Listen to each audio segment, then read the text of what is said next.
mistakes in video interviews that they would never make if they were in an in-person interview. I've been in recruitment for 15 years, and in today's video, I'm going to give you 7 mistakes that people make in virtual interviews that keep them from getting to the in-person interviews and eventually getting an offer. Let's go. Now, the first thing people do is they don't test the technology. If you have an interview at 12:30 and you log on and you sign onto your computer and at 12:29 you try for the first time to enter the room and it doesn't work, what are you going to do?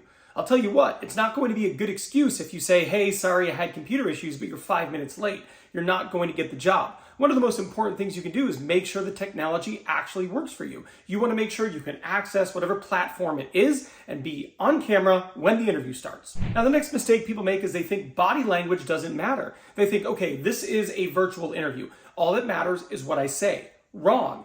Every interview you have for the rest of your life, body language is going to matter. Visually, it still matters. Just because you're not in person doesn't mean it doesn't matter that you don't smile, that you're sitting upright, that you're looking at them, that you're focused, that there's energy. All those things still matter. Just because you're virtual, you're behind a computer screen, doesn't mean you don't need to give off the right type of energy, the right type of enthusiasm, the right type of attention. It is really important that you don't mess that up in a virtual interview. Now, the next mistake people make is they don't appear professional on camera. It's important that you still dress for success. Just because you're home doesn't mean you dress like you're at home.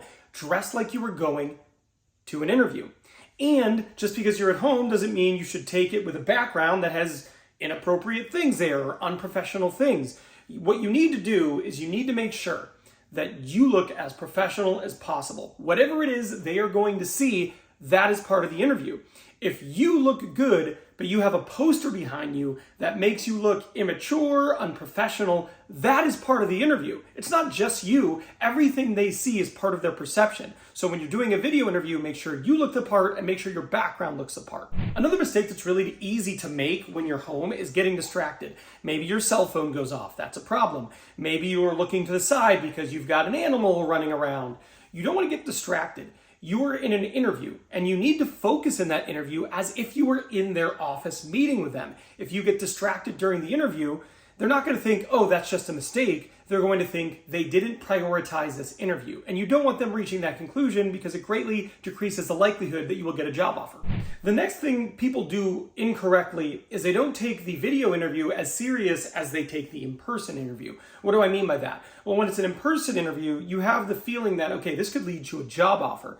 But when people are doing the online interview, they're like, okay, this is just a quick interview that I need to do well on so I get to the actual interview. No, this is an actual interview. So you need to prepare if it's an actual interview, and you need to take it serious as if it was an actual interview. This shouldn't get 50% of your effort, and then you're going to give 100% of your effort when you actually get in person. If you give 50% during the video interview, you may never actually get to that in-person interview, rendering this whole thing useless. Another mistake people make is they have their camera positioned in a way that makes them look a little absurd. So whether it's really low and it ends up looking up at you, or whether your camera's up and it ends up looking down at you, you don't want that to be the case. It's really important that they get a really good shot of you. You're not too close, you're not too far away, it's not a weird angle. If anything, it's like pretty much straight eye to eye, or you're looking slightly down. But you never want to be looking up at the camera, and you don't want to be way higher over the camera so that it looks absolutely absurd. It's going to distract the person interviewing you and ultimately take away from what you might be able to bring to the table.